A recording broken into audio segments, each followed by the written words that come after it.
Alright everyone, welcome to Deep Dives with Dogs. Today we're going to talk about Benjamin Franklin's famous kite experiment. So the kite experiment is an experiment where Benjamin Franklin flew a kite. It had a metal wire as well as a key attached to the end of it, and he braved a storm, went out into the storm, and um, the kite was struck by lightning, and then he collected that into a jar. Um, yeah, it's a whole experiment.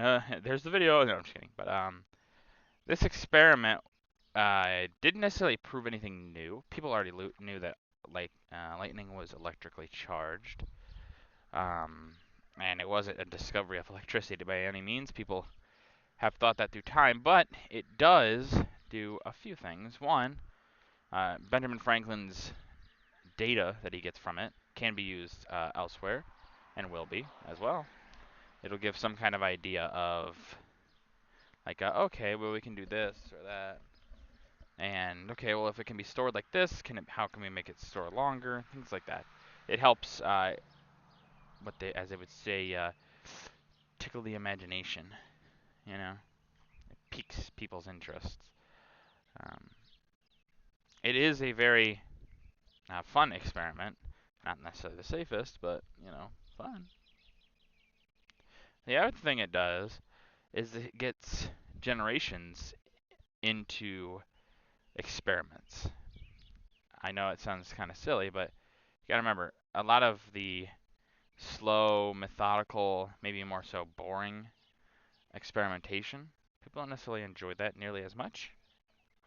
Or learning about it, I should say. They don't necessarily like learning about it as much. Oh, on this test, I grabbed this vial, put this in this. Okay, nothing happened. Okay, that's typical experiments. But things like this, people will be like, oh, this is very interesting, and it'll get them further into the idea. And it still is useful, of course. It is a very useful bit of information that we get.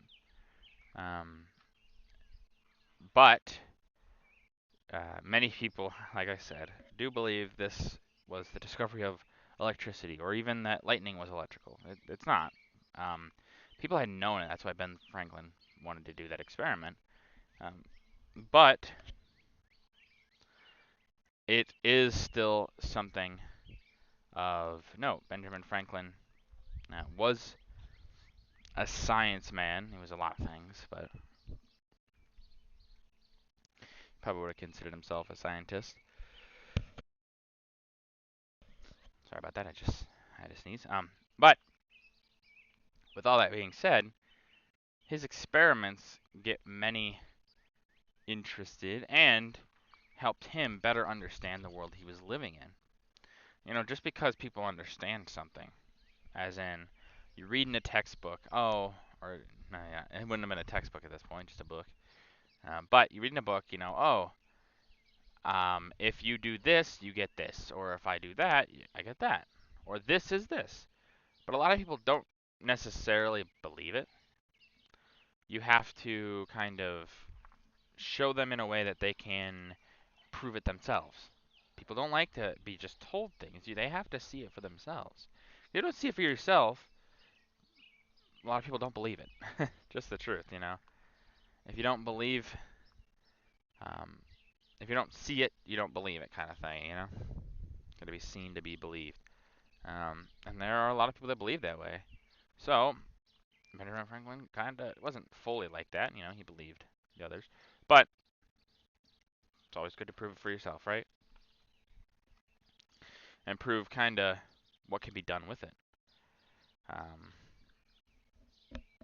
He will do a bunch of other experiments. They like to look at the insides of a human body, just experiments that way. He likes to do a few other ones. Very interesting fellow. And also super important to the United States. He was an older man by the time that all went down, but gave a lot of insight to the founding fathers as well, besides just himself being a founding father. Yeah, very, very interesting guy. But that's going to do it for this video. If you guys like the video, leave a like. If you have anything to improve these videos, leave a comment down below. I just appreciate your feedback. And as always, subscribe. It really does help out the channel. Thank you.